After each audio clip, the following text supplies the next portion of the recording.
Bonjour les gens, c'est Francis Brico23. Première vidéo sur YouTube. Je ressortis un petit dossier d'une cage à ballon type fête foraine. Plusieurs tutos sont déjà présents sur YouTube, mais avec des explications un peu succinctes. Pas de taille, pas d'explications bien précises. Donc je vais essayer de vous faire ça un petit peu plus en détail, et surtout c'est un montage assez simple que tout le monde peut réaliser. Eh bien merci, soyez indulgents pour ce premier tuto sur YouTube. Donc à la base, c'est très simple, hein. Je pars d'un cube, d'un parallélépipède qui fait 80 de haut sur 60 de large sur 45 de profondeur. Bon, c'est dimension approximative. Il faut rester à peu près sur cet état d'esprit. Et je cale un élastique avec des crochets dessous, là, des petits crochets classiques. Un élastique. Tout ça, c'est de la récupération de bois, de meubles aux poubelles. Et à part l'élastique qui vaut 1 euro, le reste, c'est de la récup. Pour pouvoir avoir quelque chose de solide, on va mettre encore de la récupération, c'est-à-dire de la tôle au fond. Et là, j'ai eu l'idée de récupérer des portes de réfrigérateur qui vont bien se caler dans le système.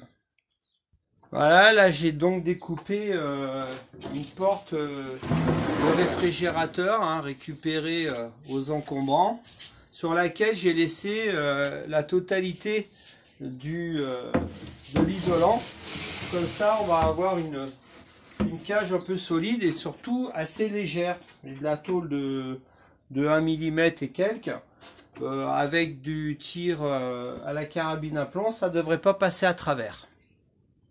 Et donc, pour les deux faces, les deux côtés, pardon, même constat, on prend les côtés du réfrigérateur sur lequel là par contre j'ai enlevé l'isolant pour que ce soit fin.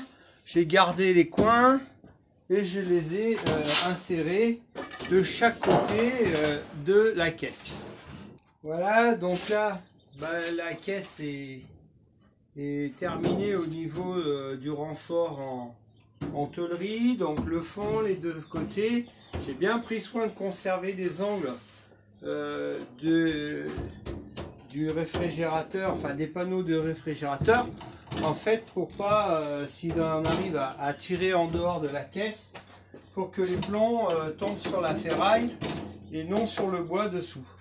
Donc là j'ai un fond qui est en aggloméré à peu près de 18, avec des panneaux de contreplaqué de 10 sur les côtés, mais pour que ce soit assez léger à transporter.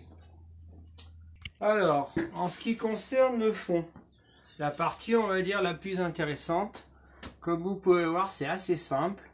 J'ai récupéré un ventilateur sur un ordinateur, sur un caisson d'ordinateur. Le gros avantage, c'est que ça consomme rien et surtout c'est en basse tension. Donc on pourrait voir mettre une petite batterie dessous. J'ai fait le test, ça marche très très bien. On peut le mettre donc dehors, il n'y a pas besoin de rallonge ni rien. Et c'est pas dangereux au niveau électrique. Le ventilateur est désaxé volontairement parce que je me suis aperçu en faisant des tests en fait que si on le met en plein milieu du caisson, les ballons restent en haut et on n'a pas le phénomène de rotation des ballons. On va voir ça après, une fois qu'on va faire les tests. Voilà, alors, en fait j'ai bien protégé aussi le haut avec un retour, le bas pareil. Bon, faut faire attention aux bords qui sont bien tranchants de la tôle, donc bien les araser, voire comme moi mettre une bidouille bien connue dans le BTP, une petite gaine électrique de récupération qu'on a entaillée avec un cutter et qu'on a mis tout le tour.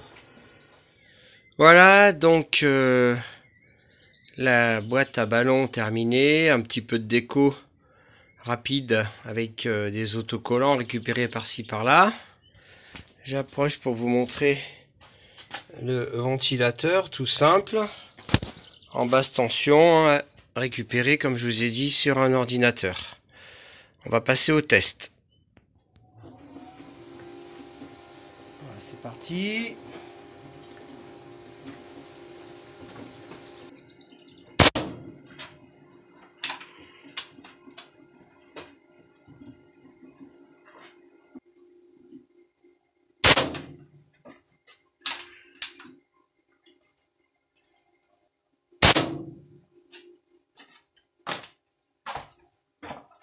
Voilà, bon, j'étais à peu près à 5 mètres, ça bouge beaucoup, donc c'est quand même pas si facile que sur les stands de tir, puisqu'on est beaucoup plus loin, et sinon ça a l'air efficace, ça marque un petit peu le fond de la cage, mais bon, la tôle a bien résisté, et puis au cas où, je pourrais changer la tôle pour en mettre une plus costaud.